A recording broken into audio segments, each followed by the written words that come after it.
Povos indígenas poderão ter direito de opinar sobre obras da usina de Belo Monte, no Rio Xingu. Carizeiros de Altamira entram na justiça contra Belo Monte.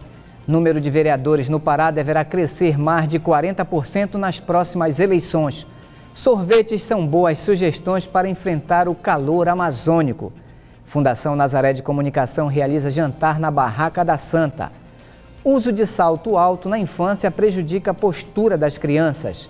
A dica do final de semana na agenda cultural e o bate-papo especial com a cantora Jaque. Agora, no Nazaré Notícias.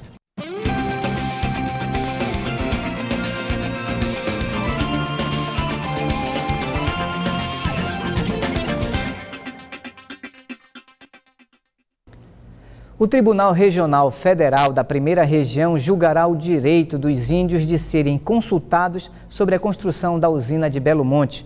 O processo iniciado pelo Ministério Público Federal do Pará em 2006 deve ser julgado na próxima segunda-feira.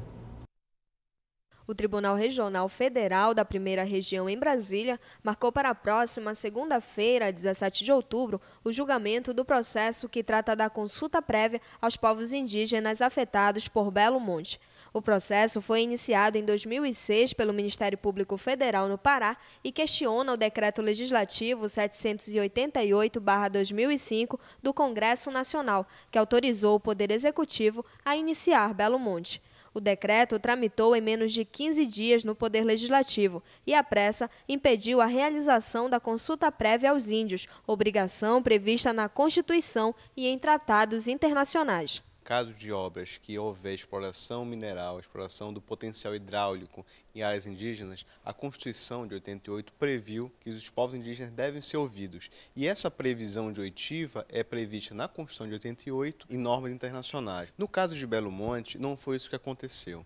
O que houve simplesmente uma oitiva talvez formal, um procedimento formal do Congresso Nacional, a ouvir os povos indígenas, ir no local, ir com antropólogos, com técnicos especializados e entender quais são as razões dos indígenas para que a obra possa ser feita de acordo com o entendimento dessa oitiva. Isso é um passo fundamental, isso é um passo necessário para uma construção de uma grande obra como uma hidrelétrica. O direito de consulta prévia pode ser resumido como o poder que os povos indígenas e tribais têm de influenciar efetivamente o processo de tomada de decisões administrativas e legislativas que lhes afetem diretamente.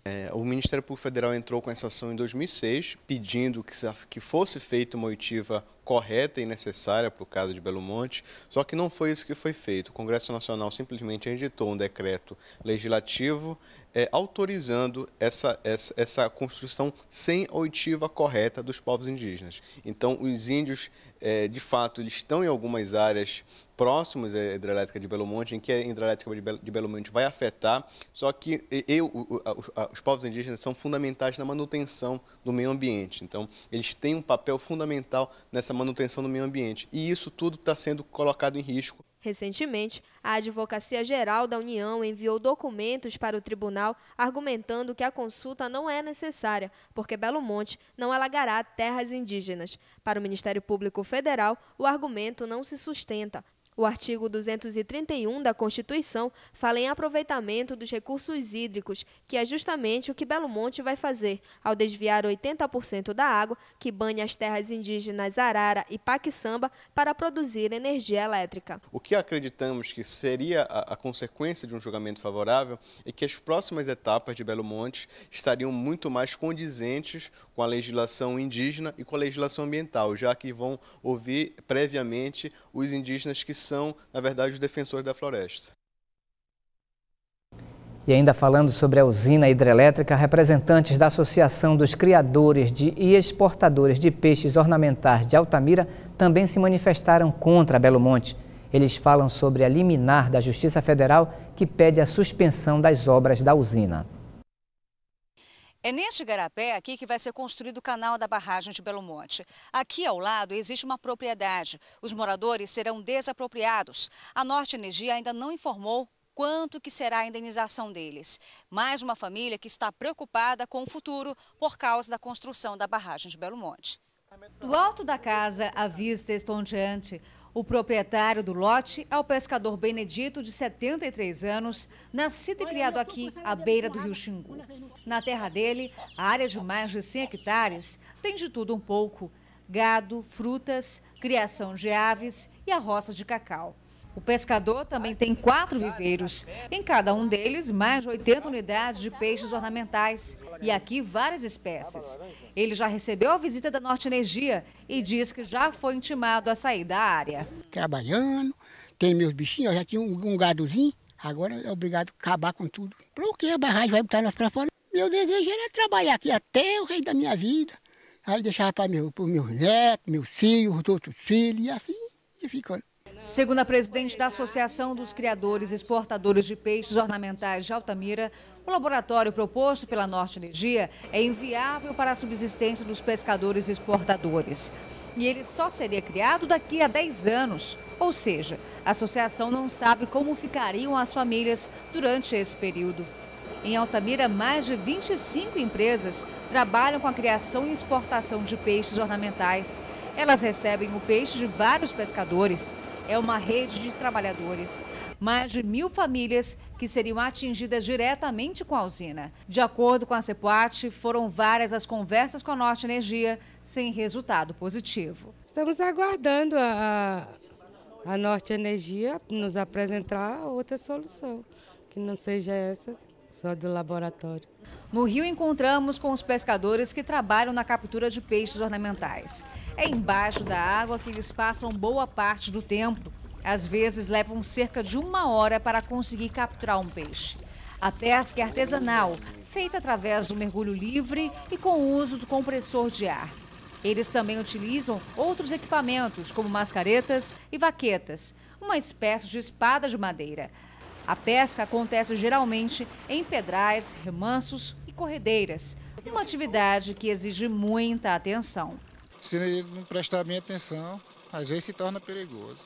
Em todo o rio Xingu são 286 espécies catalogadas, mas os pescadores extrativistas só podem capturar as espécies liberadas pelo IBAMA. Tem o cutia preto, cutia ouro, tigre, amarelo, aba laranja. Pode, esses estão liberados. O pescador artesanal Claudemir tem 31 anos. Desde os 14, mergulha em busca do peixe, profissão que antes era exercida pelo pai dele. Mergulha até achar, né? Vocês chegam a vender cada unidade por quanto na cidade? R$20, R$25. É o sustento da família. Sustento da família. Os pescadores chegam a ganhar mais de um salário mínimo com a pesca artesanal. A renda que serve para o sustento da família. Para eles, está ameaçada. Com essa construção mesmo aí, se sair mesmo, né, vai ficar difícil. Não vai mais poder, né? Esse aqui é o peixe acarizebra. Ele foi proibido de ser pescado em 2004. Por conta da pesca proibida, vários pescadores e exportadores foram multados em mais de R$500 mil. Hoje, esse peixe aqui, que foi proibido de ser pescado, está ameaçado pela construção da barragem de Belo Monte. Antes da proibição, a espécie chegou a ser vendida por R$80 a unidade. É a espécie mais cara e só existe aqui no rio Xingu. Como é proibido, depois de ter a beleza das listras exibidas na nossa reportagem, o peixe mais cobiçado foi liberado no seu habitat natural. E a liminar da 9ª Vara Federal já chegou ao conhecimento da Norte Energia, empresa responsável pela obra, através de uma carta precatória. A decisão só se refere às modificações no leito do rio, que não começarão neste ano. As obras em terra firme referentes à implantação de canteiros e de residências continuam normalmente. A Federação Nacional dos Bancos retomou as negociações com os bancários e apresentou uma nova proposta de reajuste salarial. Desta vez, a FENABAN ofereceu 8,4% de reajuste. Os trabalhadores que reivindicam 12,8% não aceitaram a proposta e as negociações continuam ainda hoje. Mais de 9.200 agências e centros administrativos de bancos públicos e privados estão fechados em todo o país. O número equivale a 46,1% das agências no Brasil. O número de vereadores no Pará deverá crescer 40,8% nas próximas eleições. O aumento está ligado à emenda que libera vagas de acordo com a população estimada pelo IBGE. A população do Pará poderá eleger em 2012 pelo menos 127 vereadores a mais do que nas eleições de 2008. Isto é garantido na Emenda Constitucional 58/2008, que permite às câmaras municipais ampliarem o número de vagas com base na população estimada pelo Instituto Brasileiro de Geografia e Estatística. Houve uma pressão grande das câmaras municipais no Brasil inteiro, e da qual o Congresso Nacional aprovou uma PEC aumentando o número de vereadores. É um aumento que foi feito no ano passado, mas que as câmaras só poderão aumentar a partir da próxima legislatura. 2 vereadores a mais podem ocupar cadeiras no plenário da Câmara Municipal de Belém nas próximas eleições, mas segundo a instituição, não há interesse em se aumentar o número de vereadores além das 35 vagas já existentes. Para que o aumento seja efetivado, é necessário enviar uma solicitação ao Tribunal Regional Eleitoral, o que não será feito pela Câmara Municipal de Belém. O pensamento da maioria dos senhores vereadores e da presidência desta casa é que nós procuramos manter o número de vereadores em 35, nós não pretendemos aumentar o número de vereadores para 37, porque nós temos em Belém 70 bairros. Nós temos 35 vereadores, dá para pelo menos 2 bairros por cada vereador. Eu acho que é o suficiente. Eu acho que a sociedade hoje ela não aguenta aumentar o número de gastos públicos. O aumento no número de vereadores acarreta novos gastos aos municípios. Esse recurso que seriam gastos com os vereadores pode ser gasto em educação, em saúde, em transporte, no bem-estar da população. O prazo para os municípios confirmarem as alterações termina no dia 12 de junho de 2002, data limite para a realização das convenções partidárias do próximo pleito. Os municípios não são obrigados a ampliarem o número de vereadores. A decisão de aumentar o número de vereadores é das próprias câmaras, que devem fazer o recurso solicitando o aumento do número de vereadores ao Tribunal Regional Eleitoral, mas a Câmara Municipal de Belém não vai aumentar em hipótese nenhuma. 17 câmaras não pretendem aumentar o número de vereadores. 38 cidades devem alterar a lei até as eleições de 2012 e 30 municípios já aumentaram o número de vagas. As câmaras municipais devem aumentar o número de vereadores de acordo com a necessidade da região. Porque existem municípios em que a explosão demográfica ela é muito grande realmente, como alguns municípios do sul do Pará. Então, talvez nesses municípios seja de bom alvitre haver um aumento de vereadores. Mas na grande maioria o aumento é por casuísmo mesmo, nós não podemos aceitar e não podemos concordar com isto. Os pedidos de falência no Brasil chegaram a 108 em setembro. É o menor número desde janeiro de 2005, quando entrou em vigor a nova lei de falências. Segundo o indicador Serasa, esse número é inferior ao de agosto e ao de setembro do ano passado. De acordo com algumas economistas, as empresas estão mais confiantes e apostam no crescimento do consumo. O setor também ficou animado após a decisão do Comitê de Política Monetária de reduzir a taxa básica de juros. O clima tropical é uma característica da região amazônica. No final da tarde, o sorvete é sempre uma boa companhia. Nossa equipe de reportagem encontrou em Belém diversos tipos diferentes.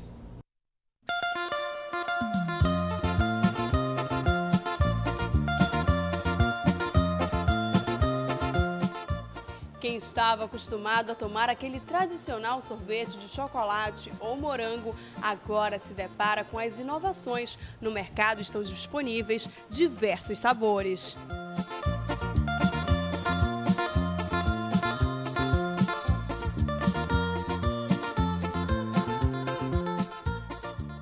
Você imaginaria algum dia tomar sorvete de caipirinha ou mesmo de vinho Porto? A Arlete sabe que existem vários sabores, são mais de 40 ofertados ao público. Arlete, fala pra gente que sabores curiosos são esses? São sabores que são passados com chocolate, uma mistura de chocolate com a própria fruta. Entre eles tem chocolate com brownie, chocolate com trufa branca, morango com trufa branca e além disso tem as nossas tortas sorvetes, que são casadíssimo, que é um chocolate branco, chocolate ao leite, com bolo de chocolate e trufa de castanha, que é um dos nossos principais. É um carro-chefe nosso, é um sabor muito gostoso, as pessoas gostam muito. Mostra pra gente como é que é feita essa torta, na verdade. Na verdade, ela é feita com chocolate branco, chocolate ao leite, bolo de chocolate, sorvete e trufa de castanha. Essa maravilha é servida assim ao cliente, né? Onde você... Então aqui a gente pode ver a diferença. O chocolate branco tem misturado o bolo e mais o sorvete de chocolate? Sorvete, isso.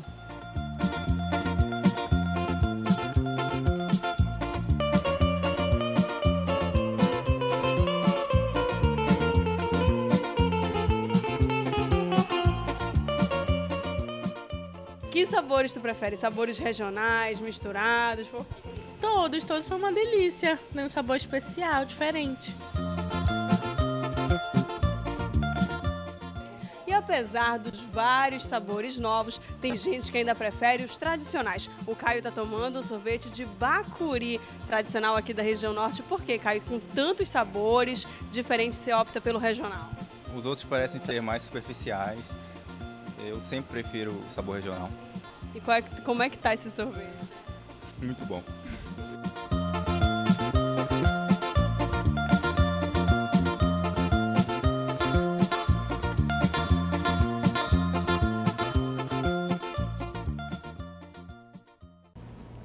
A capital paraense terá mais 20 câmeras de monitoramento de ruas. O objetivo do serviço é inibir crimes e auxiliar os guardas municipais na hora do flagrante. A expectativa da Guarda Municipal é que o sistema comece a funcionar no primeiro semestre de 2012. O monitoramento faz parte do projeto municipal financiado pelo Programa Nacional de Segurança Pública com Cidadania e custará R$ 1 milhão. Cerca de 60% do dinheiro será investido na compra dos equipamentos e o restante será aplicado na montagem do gabinete de gestão integrada. E você acompanha a seguir. Fundação Nazaré de Comunicação realiza jantar na Barraca da Santa. O uso de salto alto na infância prejudica a postura de crianças. A dica do final de semana na agenda cultural e o bate-papo especial com a cantora Jaque.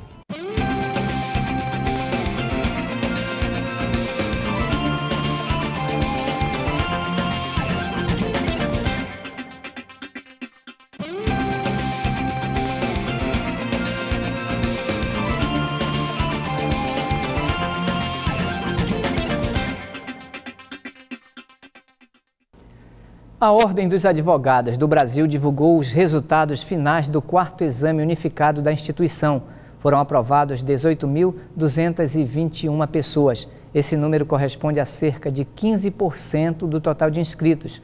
Mais de 121 mil pessoas se inscreveram para esta edição. A primeira etapa do próximo exame da OAB será no dia 30 de outubro e a segunda fase no dia 4 de dezembro. A Fundação Nazaré de Comunicação realizou na noite desta quinta-feira um jantar na Barraca da Santa, ao lado da Basílica Santuário de Nazaré. Durante a noite de ontem, a Fundação Nazaré de Comunicação realizou um jantar na Barraca da Santa, ao lado da Basílica Santuário de Nazaré. O jantar teve a participação de funcionários e membros da família Nazaré. O intuito foi de confraternizar com todas as pessoas que contribuem e fazem parte da Fundação Nazaré de Comunicação. O arcebispo de Belém, Dom Alberto Taveira, o arcebispo emérito Dom Vicente Zico e o bispo auxiliar Dom Teodoro Mendes estiveram presentes e receberam os bispos Dom Francisco José Zuliani, bispo emérito de Amparo, em São Paulo, e Dom Francisco Blacim, bispo diocesano de Barra do Piraí, de Volta Redonda, no Rio de Janeiro. Toda a renda no jantar será revertida para a manutenção da Fundação Nazaré de Comunicação. Na festividade nazarena, além das romarias características, os devotos também podem acompanhar as demais programações. Um dos destaques é a participação de vários pregadores. A lista é composta por bispos de diversas dioceses do Brasil e do Pará. Na noite de ontem, Dom Francisco José Zuliani, bispo emérito de Amparo, em São Paulo, esteve presente no 5º dia da quinzena de pregações. É aí que a gente então percebe a figura de Nossa Senhora nesse ponto, justamente porque, né, quando o anjo anuncia que ela seria a mãe, né, ela logo então diz, mas como assim, se eu não conheço o marido? Durante a missa, na Basílica Santuário de Nazaré, lotada de fiéis de todas as idades, ele fez sua homilia baseada no tema do Sírio 2011. fazei tudo o que ele vos disser. Hoje, o bispo pregador é Dom Francisco Blacin, bispo diocesano de Barra do Piraí, em Volta Redonda, no Rio de Janeiro. Ele é o atual presidente da Comissão Episcopal para o Ecumenismo e Diálogo Interreligioso da CNBB. As missas de pregação da quinzena nazarena vão até o dia 24 de outubro, todos os dias às 18 horas. E logo após a missa, a Praça Santuário recebeu o padre Joãozinho Salete Ferreira. O padre Joãozinho levou ao público as músicas de seu mais recente CD, Sou Feliz por Ser Católico. Hoje a animação da Praça Santuário fica por conta do grupo DDD. Amanhã, a atração será o cantor Davidson e domingo o público receberá a cantora Jaque. Tudo que me faz sorrir e sofrer, eu entrego. Todas as lágrimas. O uso de salto alto na infância causa problemas de posturas nas crianças. Veja por que nesta reportagem. Recentemente, a atitude fashion das crianças e a vontade de usar salto alto viraram tema de discussão entre os médicos, mas a verdade é que essa moda pode ser muito perigosa para a saúde delas. Pode gerar toda a mudança na biomecânica postural. Dentro disso, pode causar lesão de tornozelo, joelho, quadril e coluna, principalmente. A incorporação de características de calçados de adultos em modelos infantis pode ser prejudicial para as crianças. O uso de salto alto na infância pode causar prejuízos para o desenvolvimento muscular e para a coluna. A criança está em maturação óssea, não está tudo consolidado. E o salto vai mudar toda essa biomecânica, esse desenvolvimento ósseo e muscular da criança. E com o salto alto só vai prejudicar, principalmente coluna. Já as brincadeiras com os sapatos da mãe não são vistas como problema. A Nanda tem 4 anos e adora desfilar com os calçados da mamãe. Ela se diverte com todos eles, tudo porque quer ser igual a ela. Eu gosto de brincar com o salto da mamãe. Por tal já em chão alto, para mim ficar igual a mamãe. Para Renata, mãe de Ananda, usar salto alto só se for de brincadeira, porque de verdade ainda vai demorar um pouquinho.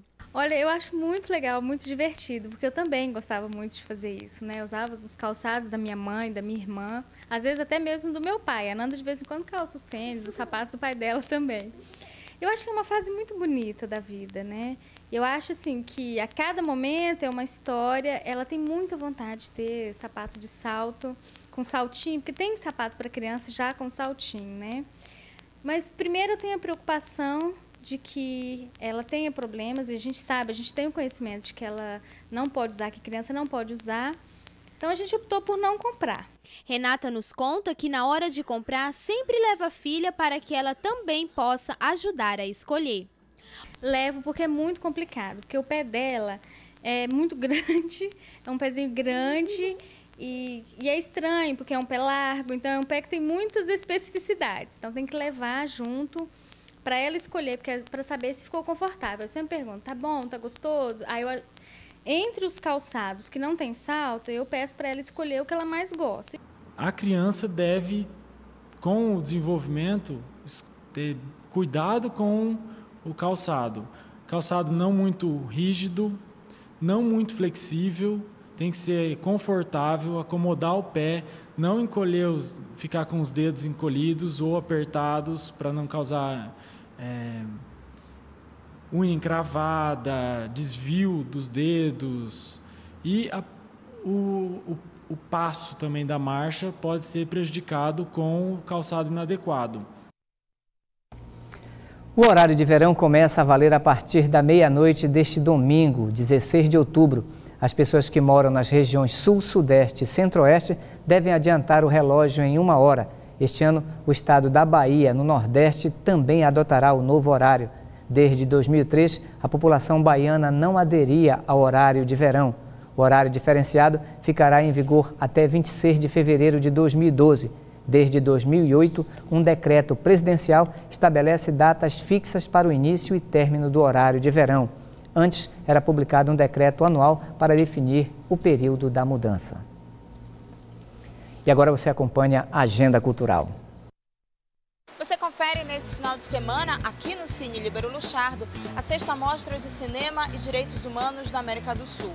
A mostra, que também acontece nas outras capitais brasileiras, traz para Belém filmes com temas bastante variados, como direito à terra, democracia e direitos da criança e do adolescente.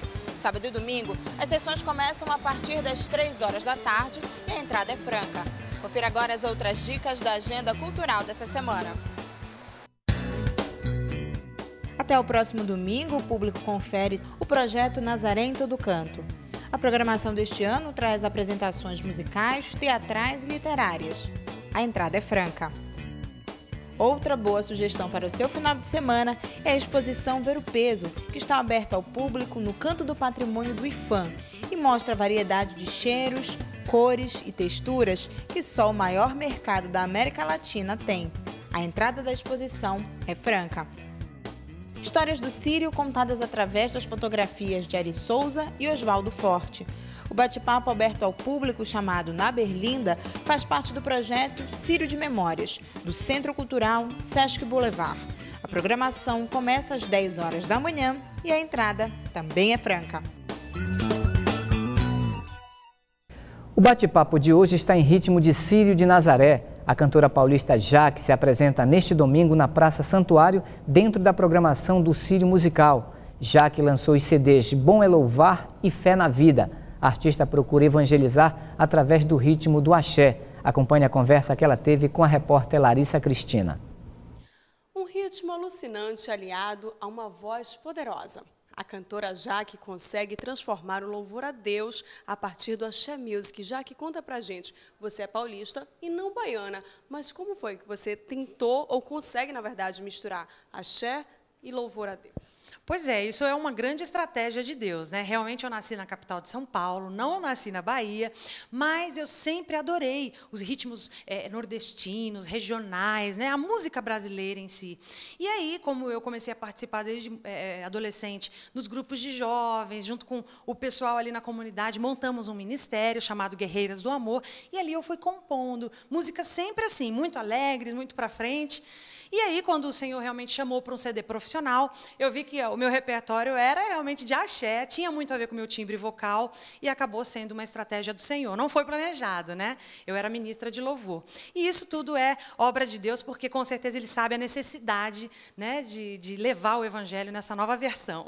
Você já esteve várias vezes em Belém, conseguiu contagiar esse público. Como você percebe em cima do palco esse contato mais próximo com a juventude? Olha, a juventude é aberta, tem um coração muito sedento, né? Porque a juventude é um momento de ânsia, de vontade, de querer conhecer, querer o novo. E isso é novo, né? Então, eu acredito que temos tudo nas mãos para evangelizar a juventude. Não só essa juventude que já conhece a Deus, essa juventude que já caminha, mas além disso, né? Temos que ir a micaretas, temos que ir a raves, temos que ir no meio de onde estão os jovens que, de fato, precisam dessa mensagem. E não com uma versão antiquada, careta, mas uma nova linguagem, ter ousadia de chamá-los, né, para a chincha, né? Responsabilizá-los, dar consciência, luz à mente deles, né, que é tão linda. Eu admiro demais a juventude, eu sou jovem, tenho 32 anos, mas sou jovem e quero ter esse espírito jovem por muitos, para sempre, para sempre. Para continuar esse trabalho de evangelização, você já está lançando o 2º CD. Fala para a gente sobre isso. Isso, a gente lançou já, aí, desde o começo do ano, o CD Fé na Vida. Estamos ainda em proposta de lançamento, de divulgação pelo Brasil todo. Hoje eu tenho levado esse trabalho de norte a sul do Brasil e tenho estado com diversas realidades, pessoal que tem acesso, que não tem acesso, mas a gente tem feito o trabalho, não soltamos a corda, temos essa perseverança de continuar esse trabalho. Então, o CD Fé na Vida é essa proposta, de ir além até do meio católico, mas ir também onde o povo não conhece a Deus, a juventude não conhece a Deus, para trazê-los à luz. Agora, você se apresenta no Sírio Musical dia 16, na Praça Santuário. Mas quem quer encontrar a cantora Jaque? Pode ir aonde? Site, Facebook? Isso, meu site é www.jake.com.br. Nós estamos reformulando a página e ali você pode também no YouTube, no Facebook, no Twitter. No meu Twitter é @JaqueAgora. E eu estou o tempo todo ali atualizando, deixando as pessoas informadas sobre esse trabalho, sobre a nossa caminhada. Então, a gente fica em contato permanente. Ok, muito obrigada, Jaque, pela sua presença e nossos parabéns por todo esse seu trabalho. O Nazaré Notícias de hoje fica por aqui. A gente se encontra no próximo segunda-feira. Até lá!